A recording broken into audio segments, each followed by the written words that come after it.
She once walked into a job interview covered in mud. Now she walks into the boardroom as a leader. But can a kind heart survive the cold world of corporate power? This isn't just a story about success. It's a journey of resilience, courage, and how one ordinary woman became the voice of change in a place ruled by silence. If you believe that every person has worth, no matter where they start, leave a like, subscribe to the channel, and stay with us till the end to feel the full power of her story. It was the kind of morning that made the city seem more like a memory than a place.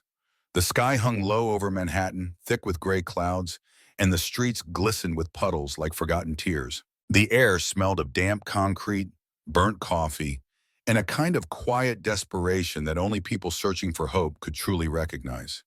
And down one of those slick sidewalks, rushing against the wind with a broken umbrella flapping like a wounded bird, ran Clara Bennett. Her shoes, once ivory, were now soaked through, and every step splashed cold water onto her ankles. Her long brown hair clung to her cheeks. Her coat, thrifted from a downtown consignment store, could no longer hide the fact that her blouse beneath it was completely drenched. She was late, not just fashionably late, but the kind of late where the universe seems to test how badly you want something. This wasn't just a job interview. It was the job interview. After months of part-time shifts, microwave dinners, and wondering if her next rent check would bounce, today was her shot at stability, at dignity, at a desk with her name on it instead of another name tag on a borrowed apron. And yet, just 2 blocks away from Wexley & Company, Clara's bad day took a cinematic turn. A sleek black luxury car, shiny and silent like a predator, whipped around the corner at the exact moment she stepped into the crosswalk. Its wheels cut through a deep puddle that stretched across the street like a moat, and without mercy, a wave of cold, gritty mud surged upward, soaking her from neck to knees. Time slowed. Her umbrella gave up and flipped backward. Her beige slacks turned the color of soil. Her white blouse became a canvas of blotchy brown and gray. And she? She stood there, dripping, frozen, her dreams now muddied like her clothes. She didn't cry. Not yet. Instead, she blinked hard and looked up. Just as the window of the luxury car rolled down, inside sat a man in a navy suit, his hair slicked back, his jaw defined, his eyes hidden behind expensive sunglasses. He looked at her for a moment. Not long, just long enough. And then the window went back up. The car drove off. "You saw me," Clara shouted after it, her voice cracking. "You definitely saw me. You perfect, polished penguin." Several pedestrians looked over. She didn't care. She stood there, arms out, soaked in humiliation and rain. Then she took a breath, a deep one, the kind that tastes of failure and grit. Her instincts screamed, "Go home, crawl under the covers, let the day win." But instead, she smiled, a small, bitter smile. "No," she whispered to herself, "not today."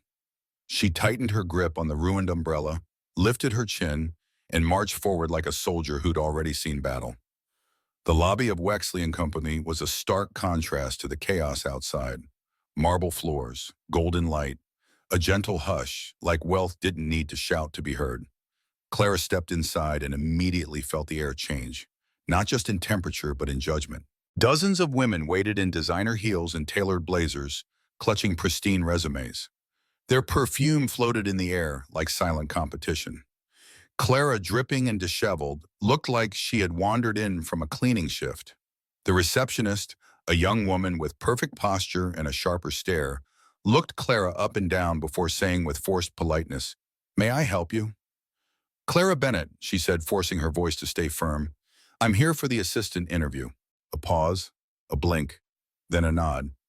"You can wait over there." Clara chose a chair near a potted plant and sat carefully, trying not to stain the cushion. The woman next to her, a platinum blonde in pastel pink, shifted her seat subtly away. Clara gave her a sweet smile. "Don't worry," she whispered. "It's just water and dreams."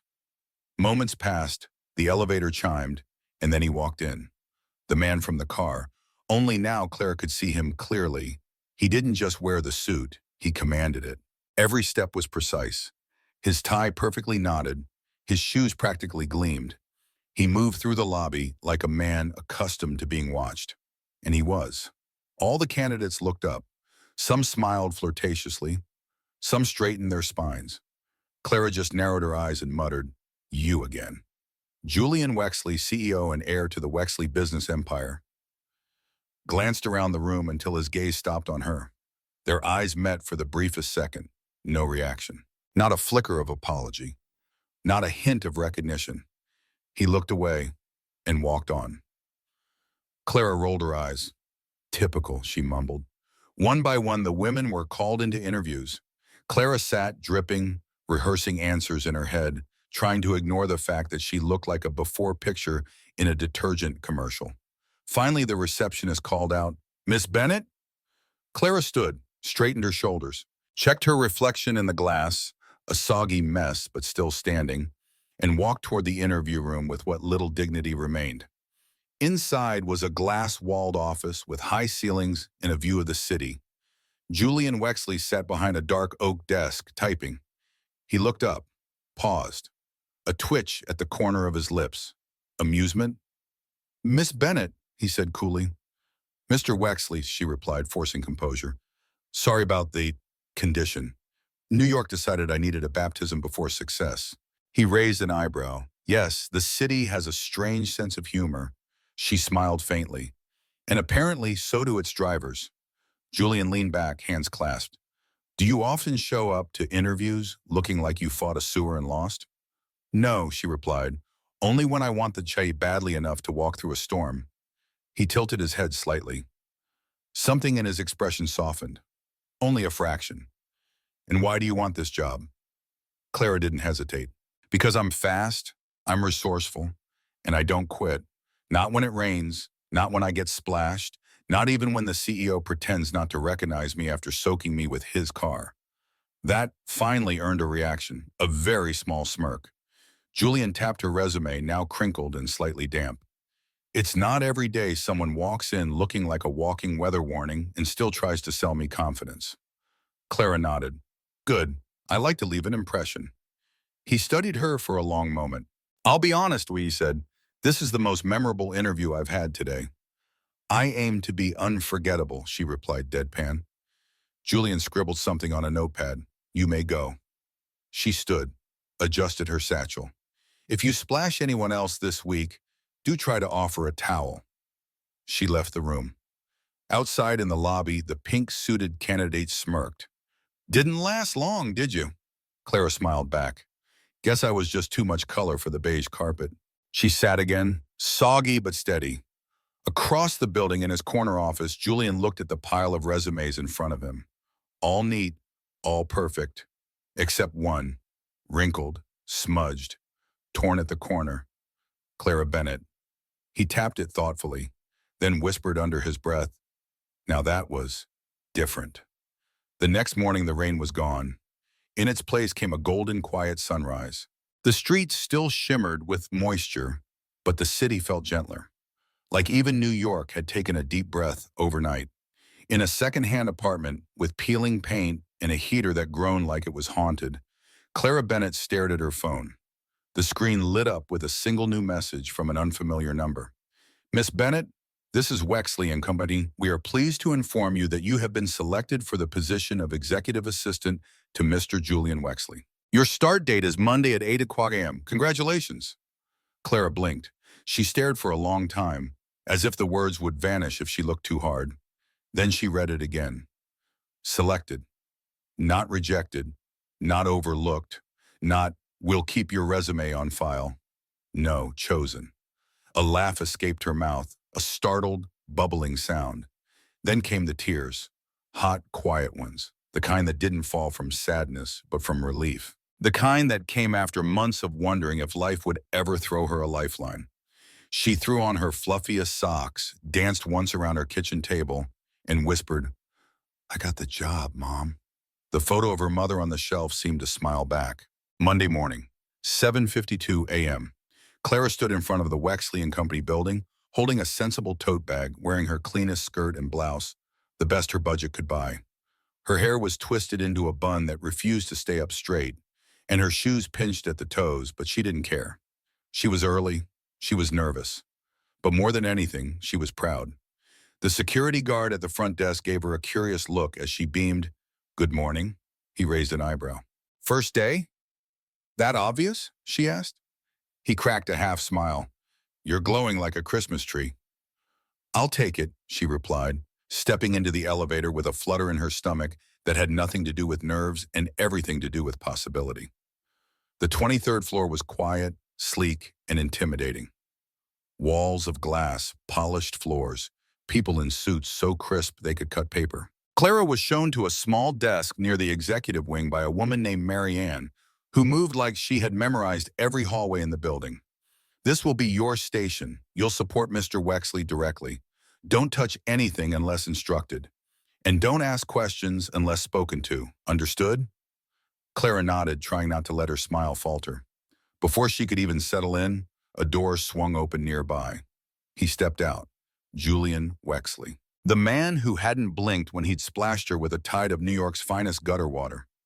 The man who had hired her anyway. Clara stood quickly. "Mr. Wexley," she said, voice even. "You're early," he replied, walking past her without stopping. "Trying not to make a dramatic entrance this time," she called out after him, more to herself than to him. But then he stopped. He turned slightly. No smile, no warmth, just a flicker of acknowledgement. "You're off to a better start. You're clean." She bit back a grin. "For now." And then he was gone, his door clicking shut behind him like punctuation to a sentence she hadn't finished reading. By 10 a.m., Claire's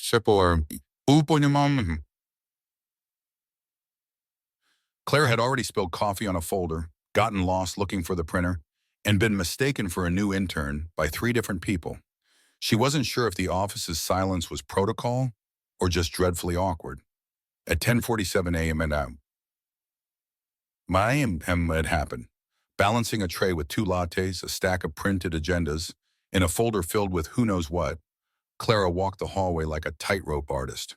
But the rug was slick, and the heel she'd borrowed from her cousin caught on the hem of her skirt. Crash. The tray hit the floor. Coffee splattered across the hallway like abstract art. Papers fluttered like scared pigeons. Everyone froze. Through the glass, Julian Wexley looked up mid-meeting with 2 impeccably dressed Japanese executives. Clara, frozen in place, slowly raised her thumb. "Good morning," she said, voice dry. Julian stared at her, said nothing. Then calmly rose, shut the glass door to the meeting room, and returned to his presentation. "Off to a great start," murmured Marianne, walking by with the air of someone who'd seen 100 interns come and go. Clara bent down, gathered the papers, and whispered to herself, "Maybe if I pretend I'm invisible, this will all go away." She tried, she really did. But by noon, she had jammed the copier, misfiled a report, and hit her elbow on the corner of the printer. "Welcome to the jungle," said a voice beside her. She turned to see a man in a plaid shirt and jeans, an oddity among the suits. "I'm Diego, IT," he said, resident translator for tech and sarcasm. "Clara, disaster in progress. Don't worry, everyone's a mess here. We just hide it better." She smiled, relieved. "You'll be fine," he said. "Just don't try to understand Julian's filing system. It's a labyrinth with feelings." "I'm fluent in chaos," Clara replied. "I'll manage." She didn't know it yet, but Diego would soon become her closest ally in the building. A friend, a buffer, and, on particularly rough days, a walking emergency chocolate supply. Later that afternoon, an unexpected challenge arrived. A man named Mr. Hain, a senior client, walked in without notice to drop off a revised presentation. Something urgent, something delicate. Clara looked up from her desk. "Delivery?" she asked cheerfully. He stared. "I'm the head of client strategy." Clara blinked. "Right, of course. You're just very fast." He looked puzzled. She added quickly, "Fast to arrive, very efficient, like sushi." Julian walked out just in time to catch her awkward flailing. "Mr. Hahn," he said smoothly, "please come in." Clara looked down at her desk and whispered, "Strike 1,000. But as Mr. Hahn stepped inside, he turned and smiled at her. "Good sense of humor," he said. "We need more of that around here." At 4:52 p.m., panic erupted. The following day's shareholder presentation, the biggest quarterly meeting of the year, had been finalized, with the wrong version of the report. Print shop has the outdated file. Marianne gasped. If we send it out, we'll look like amateurs. Julian emerged from his office. Where's the updated layout? No one understands it, not even the printer. I'll try, Clara offered quietly. Everyone turned. You? Marianne asked, nearly laughing. I may not speak printer, Clara said, but I speak last-minute chaos. She pulled the files, sat at the nearest desk, and dove in. She reorganized titles, aligned icons, standardized fonts, and created a legend for the graphs. She added colors that made sense. Logic, flow, clarity. When she projected the new version an hour later, silence filled the room. This, Julian said slowly, is going to save us tomorrow. Clara smiled. See, not all mud is useless. For the first time, he smiled back, a real smile, small, but real. We're still testing that theory, he replied. She laughed. And as the office quieted again, she sat down, sore, tired, and strangely hopeful. For the first time, it felt like maybe, just maybe, she was in the right place. The office emptied slowly that evening. The clack of heels on tile faded. The voices quieted, and the elevator chimed less frequently. But Clara stayed. Her fingers were stiff from typing, and her brain felt like a sponge wrung dry. But something inside her didn't want to leave, not yet. She sat alone at her small desk, sipping what remained of a cold herbal tea from a paper cup, staring at the softly glowing skyline through the tall windows. The view was beautiful, so distant from the worn neighborhood where she lived that it felt like another world, one she wasn't sure she belonged in. Still here? Came a voice from behind. She turned to see Julian, now with his tie loosened and his sleeves rolled up, standing with a folder in hand. His posture was as straight as ever, but his tone was noticeably softer. I didn't want to leave a mess, Clara said, holding up a marked-up stack of meeting notes. I figured I'd clean up the chaos I created before someone else had to. Julian walked over and placed the folder gently on her desk. You didn't create chaos. You helped us avoid it. That's not what Marianne thinks, Clara murmured. He studied her for a moment. Marianne thinks in terms of order. You think in terms of possibility. That difference will drive her crazy, but it'll help me. Clara blinked at him.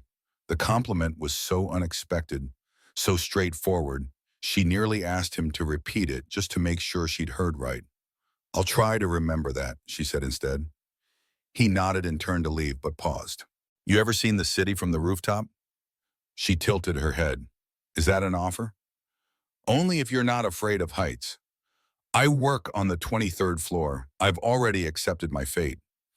He led her through a hallway she hadn't noticed before, up a narrow stairwell, and onto a rooftop terrace shielded by tall glass barriers. The air was crisp, the wind light. Below them, the city lights blinked and shimmered like a river of stars. Clara stepped forward slowly, clutching her elbows for warmth. Wow, she whispered. This doesn't feel real. Julian joined her at the railing. It's the one place in this building where no one talks business, not officially anyway. She looked at him sideways. So why bring me up here? He thought for a moment. Because you're different, and I think you needed to see this place from above. It's easy to feel small inside the walls. Clara took a breath. I've felt small for most of my life, but for some reason today, I didn't. That's not an accident, he said. You've earned your space here, even if the city threw mud at you first. She laughed, but it caught in her throat. That moment, the simple acknowledgement of her worth, meant more than she could say. She turned to him, her eyes softer now. Why did you hire me, Julian? She asked quietly. He didn't look at her at first. Because you didn't flinch, he said. You got soaked, humiliated. You had every reason to go home, cry and disappear. But you walked in like you still had something to prove. I did. And you proved it, not with polish, not with a perfect resume, but with grit, humor, presence. She was silent for a long time. The wind tugged at her bun, loose strands dancing at her cheeks. Do you always speak like that? She finally said. Like you're narrating a drama series? Julian smirked. Only when the moment calls for it.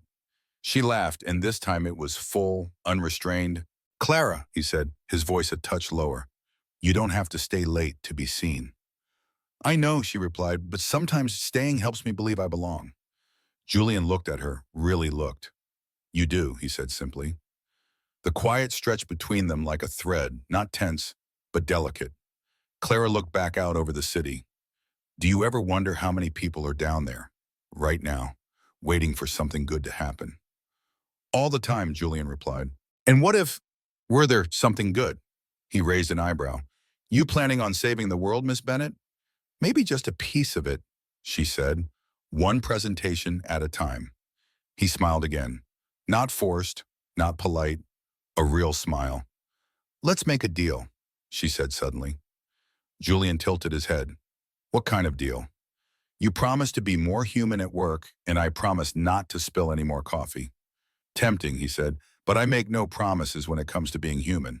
Clara grinned. Then we're already off to a perfectly imperfect start. That night, Clara walked home under the quiet sky, her heels dangling from her fingertips, her toes aching, her soul full. She didn't have much, but for the first time in a long time, she had purpose. She had possibility. And maybe, just maybe, something even more. Friday dawned with an eerie calmness. It was one of those crisp spring mornings when the sunlight looked like it had been filtered through honey. The streets below Foster Group's sleek glass headquarters buzzed with the usual rhythm of life. But inside the building, there was a tension that clung to the walls like humidity. Clara felt it the moment she stepped into the lobby. Her heels clicked a bit too loudly on the marble floor. The receptionist gave her a polite but distracted nod.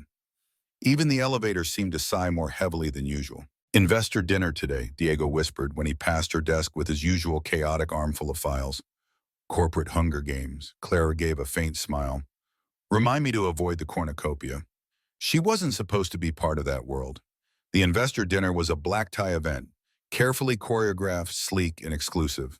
It was the night where Julian Wexley, the CEO himself, would present company growth projections, charm old money board members, and smile for photos with strategic partners. It was a world of press tuxedos and perfectly timed small talk. And Clara? Clara still needed a post-it on her desk to remember which floor the marketing department was on. So when Julian appeared at her desk just after 10, holding a folder and looking as composed as ever, she assumed he wanted a report or a file.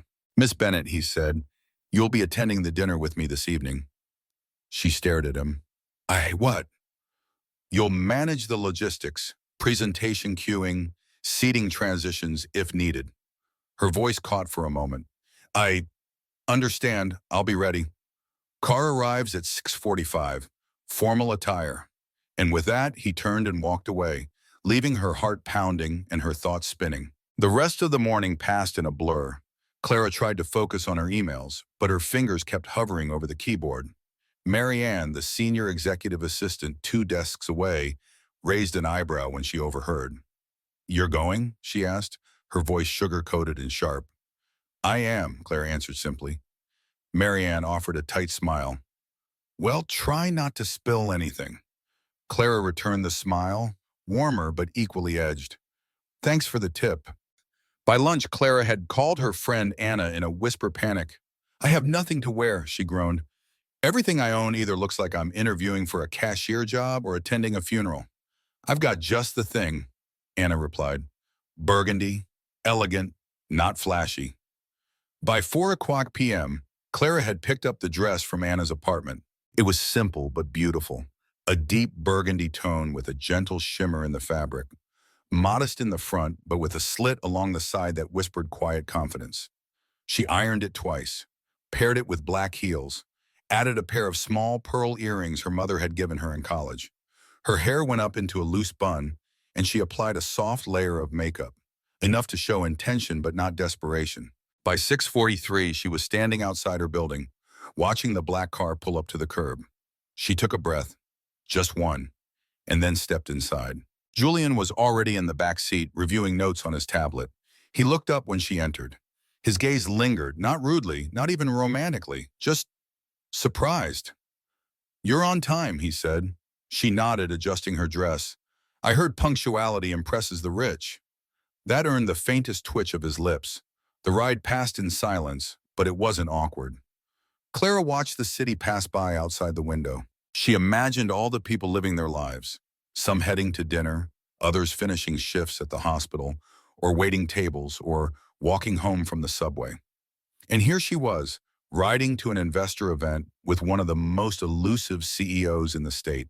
A girl who once served coffee at a corner cafe was now representing a company worth millions. She wasn't sure if she felt proud or terrified, maybe both. The venue was as magnificent as she'd imagined. A luxury hotel in Midtown, candle-lit and polished to a mirror shine. Every person inside wore clothes that whispered old money. Conversations floated like gentle music, measured, rehearsed, laced with quiet judgment. Clara followed Julian in, holding the presentation folder close like it might protect her from scrutiny. Julian introduced her to no one. He simply let her do the work she was there to do. She checked the seating chart, coordinated with the AV team, fixed a mislabeled place card that would have placed a German board member next to a rival from Denmark. She moved quietly, efficiently, and yet they noticed her. People stared, softly, discreetly, but they stared. One woman in an emerald dress leaned toward her husband and whispered something, both of them glancing in her direction. Clara did not break her pace. She did not explain herself. At one point, as Julian greeted two Japanese investors, Clara stood a few feet behind him, organizing backup materials. That was when Evelyn Hart approached. Evelyn, the legendary co-founder and former CFO, now a board advisor. She wore gray silk and pearls and the kind of lipstick that never smudged. "You're the assistant," Evelyn said without a greeting. Clara turned. "Yes, ma'am." "You look young." "I am, but not unsteady. Trying not to be." Evelyn studied her for a long moment. "Julian doesn't bring assistants to these things." "I know. So why are you here?" Clara met her eyes. "Because I earned it." The older woman's eyes didn't blink. Then she smiled, just a little. "Good," and walked away. Later, Julian returned to where Clara stood near the buffet table, reviewing the agenda. "You handled Evelyn," he said quietly. "Did I?" Clara replied. "I thought she handled me." Julian glanced at her. "You didn't flinch." "She reminded me of my high school principal." That earned an actual smile. "You belong here," he said. Clara blinked. "Are you saying that as a CEO or as someone who's been silently evaluating me since I joined?" "Both." They stood in silence for a moment. Then Julian added, "Most people need polish. You needed space. Now that you have it, you are using it." Clara didn't know what to say, so she said nothing. But inside, something bloomed, not pride, not even relief, just stillness, the kind that only comes when you know you're exactly where you're meant to be. As the final toast was made and guests began leaving in glimmering black cars, Julian turned to Clara. "Good work tonight, Tup," he said. "Thank you," she replied. "Did you enjoy it?" She looked around, the marble floors, the fading music, the waiters clearing champagne flutes. "I think I survived it." "That's a start." He paused. "Most people in that room underestimated you." "I know, but I didn't." "I know that too." He nodded once. "Tomorrow, bring me the updated metrics from the China division." "Got it. And wear flats." She laughed. "Deal." That night, Clara walked into her apartment with sore feet and a heart that refused to stop beating too loudly. She peeled off the burgundy dress and hung it gently back in its borrowed bag. She stood in front of the mirror in just her slip, hair undone, skin tired. But she looked at herself differently now. Not like someone pretending, but like someone arriving. She sat on the edge of her bed and opened her notebook, the same one she used to track grocery budgets and motivational quotes, and wrote, "Tonight I was not background. I was not backup. I was a thread in the fabric, and they felt it." The Monday morning after the investor dinner arrived without fanfare, but for Clara, it felt different. The sunlight slanting through the high windows of Foster Group didn't hit her the same way it used to. There was a weight to it now, a golden awareness, as though the building itself had taken notice of her. She walked through the revolving doors wearing the same plain blazer she always wore, but somehow her presence felt louder. Not because she wanted it to be, simply because she had been seen. The whispers had started before she even reached the elevator. "Is that the assistant?" "Yeah, the one Wexley brought to the event." "She wore burgundy. Can you believe it?" She spoke to Evelyn Hart. "Someone said she moved the CFO's seat." Clara kept her eyes forward. The elevator dinged open. She stepped inside with two other executives she didn't know by name. Neither said hello. One of them offered a tight nod, the kind that existed in the gray area between politeness and rivalry. As she stepped out onto her floor, she felt it again, that unmistakable shift in atmosphere.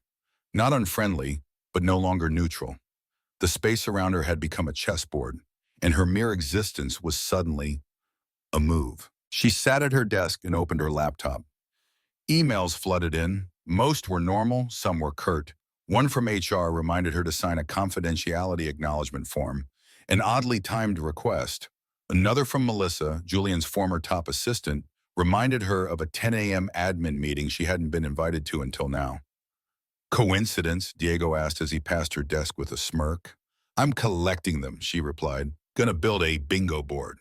He leaned in and whispered, I heard the CFO called you the Burgundy girl. Clara snorted. I'll take it over coffee in turn. At 10 o'clock a.m., she stepped into the admin meeting.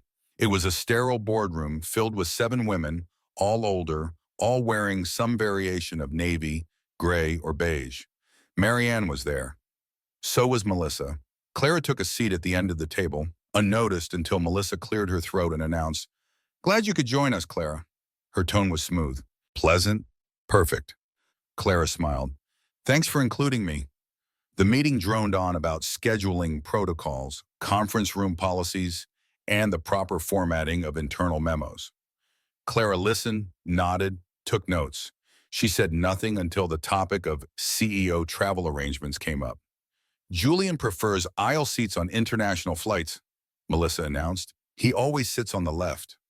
Clara looked up. Actually, he prefers window seats, especially on overnight flights. Melissa turned her head slowly. Excuse me? He said it helps him sleep, Clara added calmly. Also, he prefers sparkling water in the car, not still. A few assistants glanced up. Marianne raised an eyebrow. Melissa's smile never faltered. Thank you, Clara. We'll be sure to note your insights. Back at her desk, Clara wasn't sure whether to laugh or scream. It wasn't the coldness that got to her. It was the calculation. The measured way Melissa had opened the door and closed it all in one breath. She began typing up the revised quarterly memo Julian had asked for when he appeared beside her desk, coffee in hand. You survived the wolves, he said quietly. I wore scentless lotion. They couldn't track me. He smirked. Smart. Clara looked up at him, hesitating. Can I ask something? Always. Why me? Why bring me to that event? Really? Julian paused, eyes scanning the hallway. Then he said, because I needed someone who wouldn't fold under pressure. Someone who listens before speaking. Someone who sees the room and doesn't chase the spotlight. She blinked. So you needed a shadow? No, he said. I needed a mirror. She didn't reply, but the words stayed with her for hours. That afternoon, Clara received a calendar invite titled simply, Private Debrief, 4:30 p.m., Wexley office. She didn't know whether to be excited or anxious, so she chose both. When she entered his office at 4:29, Julian was standing by the window, hands in his pockets, looking out at the city. He didn't turn when she walked in. The presentation went over well, he said. I know, I got a copy of the partner feedback. Evelyn Hart sent a handwritten note. Clara raised her eyebrows. That's rare? She hasn't written one in years. It said, she's raw but sharp. Keep her in the room. Clara swallowed and swallowed. Julian finally turned. They're going to keep watching you now. She nodded. I figured. Some will try to befriend you. Others will try to push you out. Both have motives. Do you have one? Julian's eyes narrowed. I want this company to evolve. And to do that, I need people who challenge what's comfortable. And I'm uncomfortable? You're human, he said. You show flaws. People don't like that. She folded her arms. So why not keep someone polished like Melissa? Because Melissa stopped growing a long time ago. There was silence. Then he added, You're not just an assistant anymore, Clara. You're visible. She didn't smile, but her hands relaxed slightly at her sides. Good, she said, because I'm tired of pretending not to be here. Over the next few days, the atmosphere around Clara thickened. Small things began to happen. Her files were moved. She was left off meeting invites. The printer jammed mysteriously every time she had a board packet due. One morning, she found her coffee cup smashed on her desk, cleaned up, but the pieces tucked into a sticky note with the words, "Accidents happen." Diego noticed first. "They're trying to rattle you," he said. "Don't let them." Clara nodded. "I'm fine." But at home, she wasn't. She stared at her ceiling at night, replaying conversations, wondering if she was worth the battle, if she could keep doing this without losing herself in the process. On Friday afternoon, Julian stopped by her desk again. "There's a leadership retreat next month," he said. "3 days. I want you there." Clara blinked. "I thought that was for department heads." "It is, and you'll be listed as one." She sat very still. "People are already upset." "Let them be." She hesitated. "If I say yes, what changes?" "Everything," he said. "You'll be stepping out of support and into direction." Clara exhaled. "Then I'll bring extra coffee?" That night, she took the subway home alone. Rain clung to the windows, smearing the city lights into watercolor streaks. Her bag was heavy with reports. Her feet ached. But for the first time in years, her spine felt strong. She was no longer surviving the office. She was shaping it. And even if her path was lonely, even if her steps were shaky, Clara Bennett was no longer background. She was becoming the story. The days that followed the leadership retreat felt like walking through water. Resistance at every turn, slow progress, and a constant undercurrent of scrutiny. Clara returned to the Foster group with a new kind of clarity, the kind that only comes from standing at the edge of discomfort and choosing to stay anyway. The memory of her unscheduled pitch still pulsed in her chest. The applause had been real, but the consequences would be too. Monday morning began with silence, as if the building itself was holding its breath. Clara stepped into the elevator, clutching her portfolio, her reflection barely smiling back at her. A soft ping announced the executive floor, and as the doors opened, she was met with nods instead of greetings, glances instead of hellos. She knew what that meant. Word had traveled fast. She had dared to stand up, speak out, and propose change, unscripted, uninvited, unafraid. And the old guard didn't like that. Julian hadn't said much during the retreat, but he had sent her a text later that night. "You made an impression. Let's talk this week." Now, seated at her desk, Clara scanned her emails. 3 meeting invites, 1 uninvited cancellation, a finance report missing attachments, a typo in a document she knew she hadn't edited. The games had begun again. She had been promoted in spirit, but not in title, and titles mattered here. Mid-morning, Julian called her into his office. "Close the door," he said without looking up from his laptop. She did. "You stirred the waters." Clara folded her hands in front of her. "That was not my intention." He looked up. "But it was your effect. The intern mentorship proposal, it's been forwarded to 3 board members." She blinked. "Really?" "Yes, and they're intrigued, but there's always a but. HR isn't happy. Melissa filed a report claiming you're stepping beyond your scope." Clara raised an eyebrow. "You mean I'm doing more than my job description?" Julian gave a faint smile. "That's how innovation usually starts. But around here, people prefer safety over spark." "Do you?" she asked. He paused. "I prefer results and clarity." Clara hesitated. "Then let me make it clear. I want to stay. I want to do more. And I'm willing to earn every inch of ground I walk on." Julian nodded. "Good, because I'm recommending a title change. Assistant to Strategic Operations." She blinked. "That sounds made up." "It is," he said, "but it buys you space, authority, protection, and if you're successful, permanence." She tried to hide her smile. "You always plan 3 steps ahead, don't you?" "Always." By the end of the day, the news had circulated. Clara was no longer just Julian's assistant. She was now part of the operations think tank, a nebulous space between influence and insignificance, depending on who you asked. Some congratulated her. Others ignored her. Melissa sent an email requesting her desk be moved. Diego left a chocolate bar on her chair with a note. "Promoted but still human. Proud of you." The next week passed in a whirlwind. Clara found herself in meetings she used to take notes for. Now people paused when she spoke. Some nodded, some scoffed. But she spoke anyway. She drafted a framework for the intern mentorship program, tying it to long-term recruitment goals. She met with HR, with legal, with facilities. She listened more than she talked. She wrote late into the evenings, and every night she stood by her apartment window with a cup of tea, watching the city hum below. The lights were softer from up there, less intimidating, and she realized something startling. She wasn't just surviving anymore. She was leading. But leadership came with pressure. Thursday morning, Clara arrived to find her desk had been cleared. Everything gone. Chair, notepad, photos, even her keyboard. In its place was a single post-it note. Relocated. No signature, no instruction. For a second, she stood frozen. Then she turned and marched to Julian's office. He was already on a call. She knocked once and stepped in. He held up a finger, finished the call, then looked at her. Your new office is on the 15th floor, west wing, window seat. She exhaled. You could have told me. I like watching people adapt. You enjoy being cryptic, don't you? Keeps people awake. 15th floor, west wing. The view was spectacular. Her new office was small but private.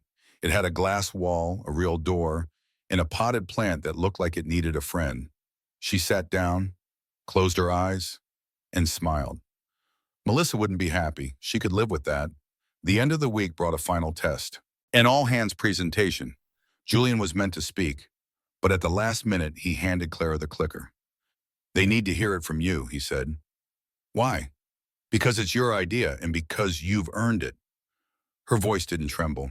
She stood before the team, 60 people in pressed shirts and wary eyes, and spoke from her gut about mentorship, growth, courage, change. When she finished, the room was quiet, then applause. Not thunderous, but real. Afterward, Julian walked up beside her. You've started something now, he said. Clara looked out over the room, then back at him. Then let's make sure it's something worth finishing. He offered his hand. She shook it, and the fire beneath the marble finally caught light. The Monday after the company-wide presentation, Clara walked into the Foster Group building carrying something intangible but undeniable: momentum. Yet even with a week of small wins and growing trust, she knew the spotlight could be both blessing and burden. The first email in her inbox was a forwarded message from board member Elaine Tremblay at Foster Group, com. Subject, presentation, feedback. Clara Bennett's proposal was thoughtful. Her voice commands attention. Consider including her in quarterly reviews. Clara read it twice, then again. Before she could celebrate, a second email arrived. From Melissa Rocha at Foster Group, come subject, concerns regarding role scope.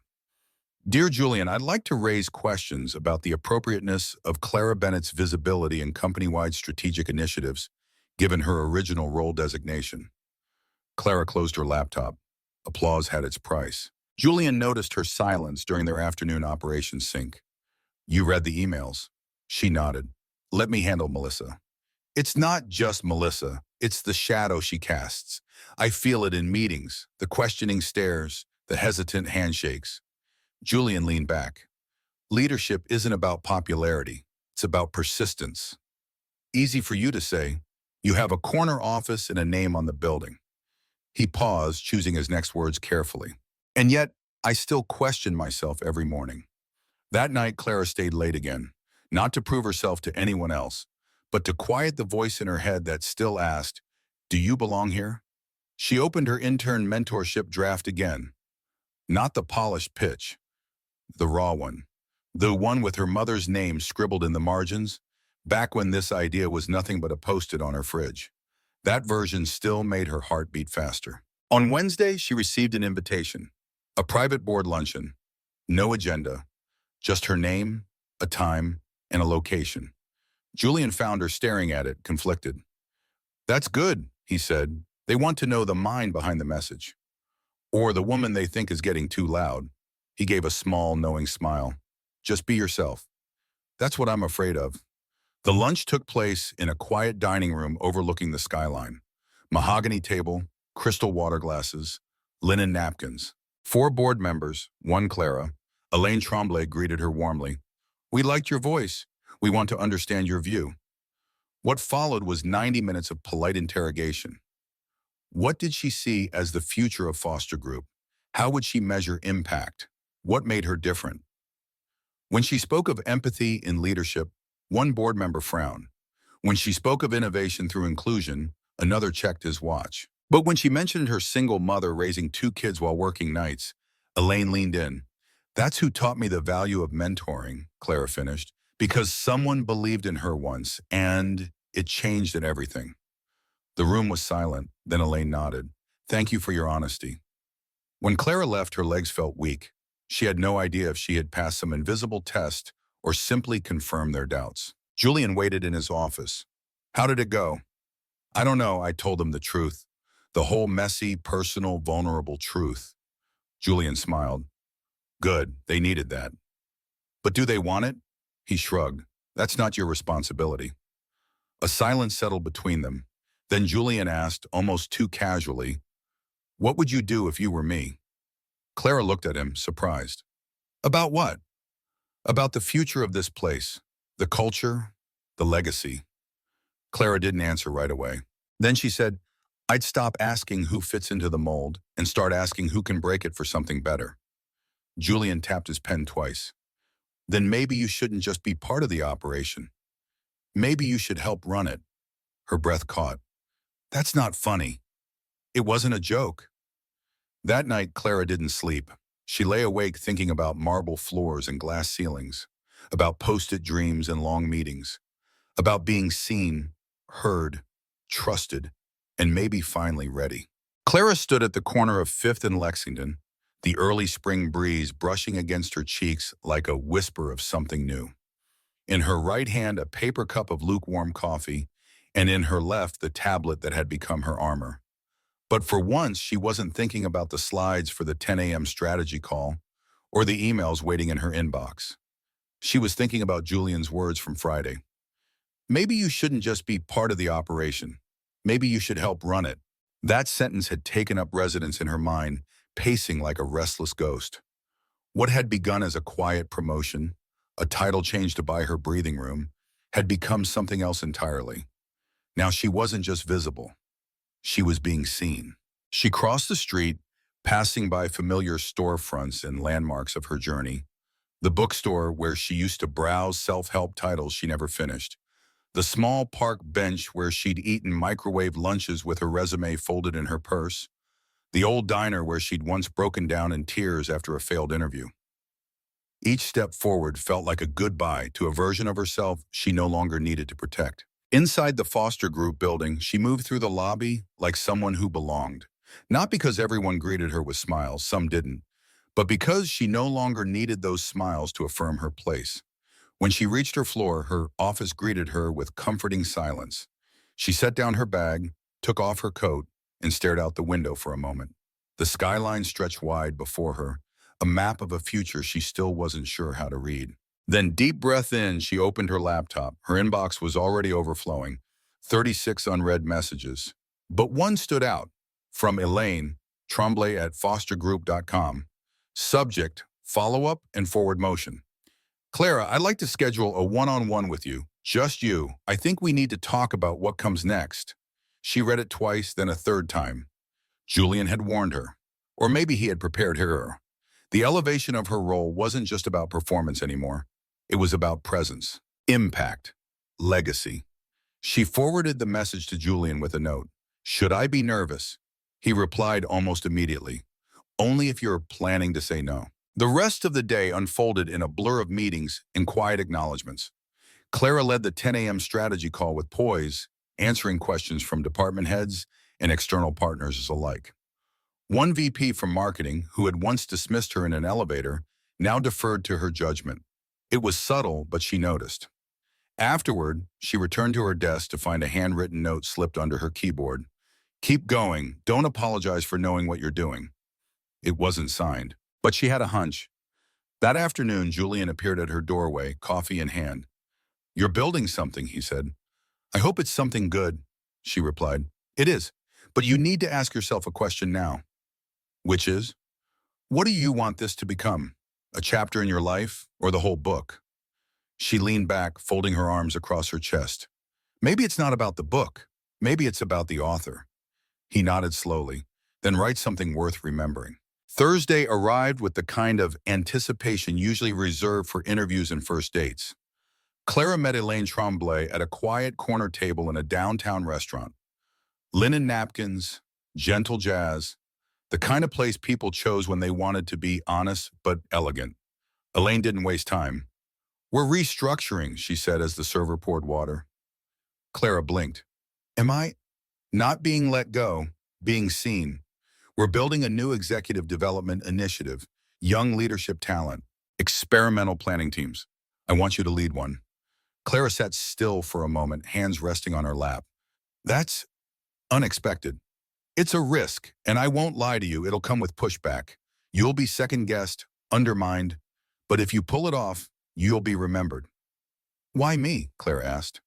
Elaine smiled, her eyes kind but sharp. "Because you care about more than your title, and because you're not afraid to challenge what doesn't work. You don't just speak, you listen. Then you act." They talked for another hour about inclusion, innovation, the cost of truth-telling. Clara left feeling dizzy, like she'd just stepped off a moving train. That weekend, Clara returned to her childhood neighborhood. She walked past the corner store where she used to buy gum with quarters, past the mural her mom once helped paint, now faded with time. She visited her mother's old apartment, now vacant and echoing with memories. She walked through each room slowly. The kitchen still smelled faintly of cinnamon. In the living room, she found the outline of the old rug where she and her brother had played board games long into the night. She sat on the floor and pulled out her notebook. And she wrote. Not a resignation, not a report, just thoughts, questions, dreams. What if leadership is about kindness? What if legacy is built through listening? What if we stopped asking who fits the role and started asking who defines it? On Sunday night, she called Julian. "I'm going to say yes," she said. "I figured." "How?" "Because you have already started leading. The title just needs to catch up." She smiled. "Thank you for seeing me when I didn't even know how to be seen." "You weren't hiding, Clara. You were waiting. Now you're ready." On Monday morning, Clara arrived early, not to prove anything, just to mark the moment.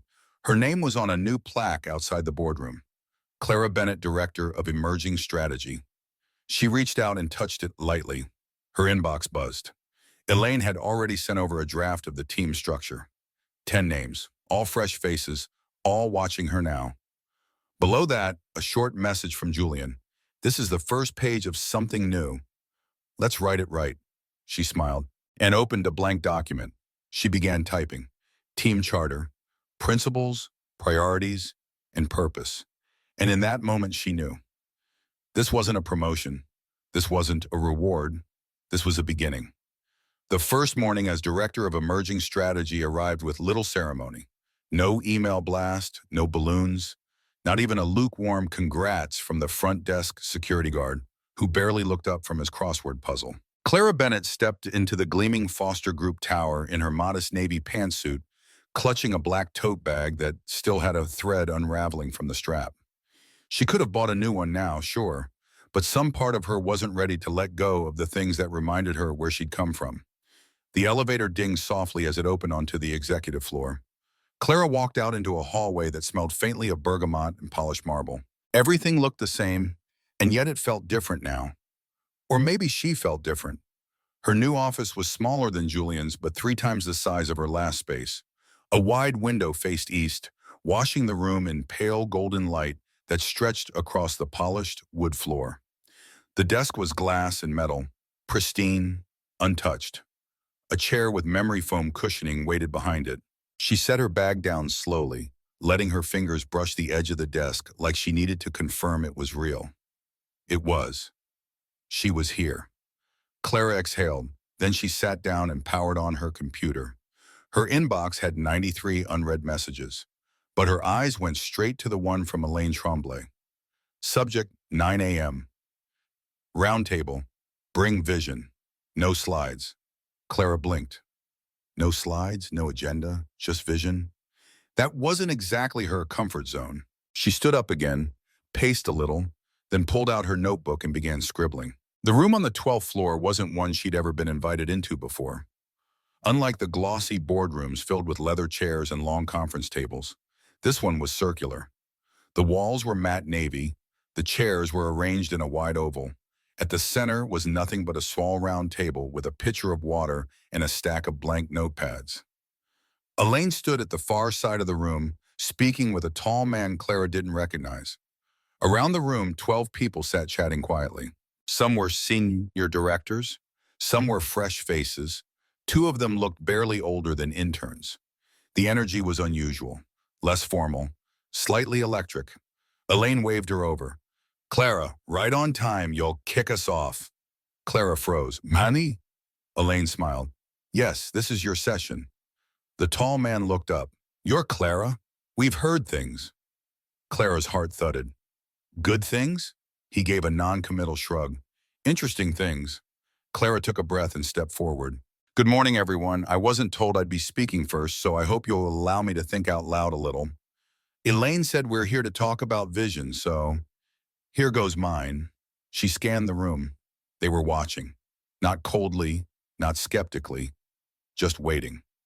I think leadership isn't about control, it's about coherence, about making sure people can see where they're going and believe it's worth the walk. I've worked in this company long enough to know that policies don't make people stay.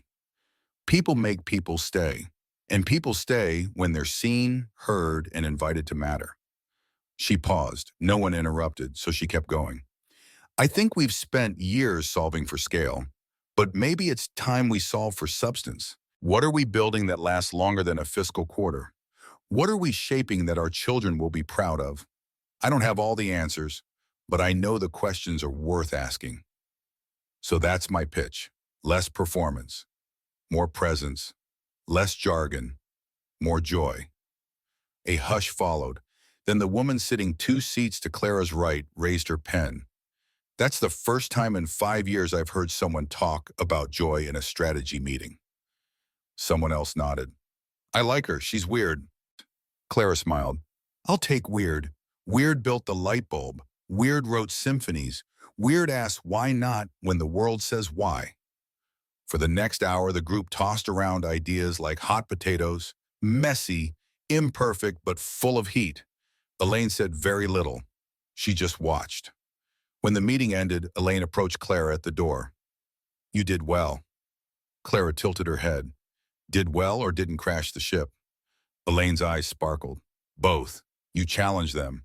That's rare. Keep going. By noon, Clara had already been CCT'd on 3 projects she hadn't known existed the day before. She'd received invites to 2 stakeholder lunches and 1 podcast interview. Her assistant, she had an assistant now, was named Camille, a fiercely efficient woman with a pixie cut and a habit of whispering names into Clara's ear 5 seconds before she needed to greet someone. By 3 p.m., Julian stopped by her office. He leaned against the doorway like he always had, casual and amused. Word is you made a few execs uncomfortable today, he said. Clara raised her eyebrows. Oh no, did I question a sacred pie chart? Julian chuckled. Worse, you asked them to care. She laughed, then she stood, walked to the window. Do you ever get used to this view? No, he said, and you shouldn't. The minute you do, you start thinking the tower is more important than the people in it. She nodded. I don't want to be above anyone. I want to be among them. That's why I said yes. He watched her a moment longer, then said quietly, they picked the right woman. The rest of the week passed in a blur. Clara sat in on panel discussions, wrote a new draft for a mentorship program, and spent 2 late evenings calling former interns to ask how their experience at Foster could have been better. Each call surprised them. Each call taught her something. On Friday evening, she found herself alone in the quiet of her office. Outside the window, the city buzzed with weekend energy. Cars honked. A saxophonist played somewhere on a street corner. She opened her notebook. 1 week in, still learning, still listening. But maybe that's the job. Not to have the answers, just to keep asking better questions. There was a knock. She looked up to see Camille. Sorry to bother you. There's someone downstairs who says she knows you. Young woman. Nervous. She asked for 5 minutes of your time. Said you gave her advice once. Clara's heart skipped. Send her up. Minutes later, the girl from the street corner entered. Her name was Maya. She wore a blazer too big for her shoulders and held a resume with a coffee stain at the bottom corner. I just wanted to say, I got the job. Maya whispered, eyes wide. Clara stood. You did? Yes, entry level, but it's a start. I'm here because of what you said. Clara smiled. No, you're here because of what you did. I just reminded you to believe in it. Maya handed her a small wrapped package. It's a thank you, just cookies. My mom baked them. Clara unwrapped it carefully. Chocolate chip, still warm. She took one. Tell your mom she has a gift. I will. Maya lingered at the door. I hope I get to work with you one day. Clara looked at her for a long moment. You already are. When the girl left, Clara stood by the window again, cookie in hand, city lights blinking in the dusk. For the first time since her promotion, she let the moment settle around her. She wasn't perfect. She wasn't finished. But she was here. She was leading. And she wasn't alone.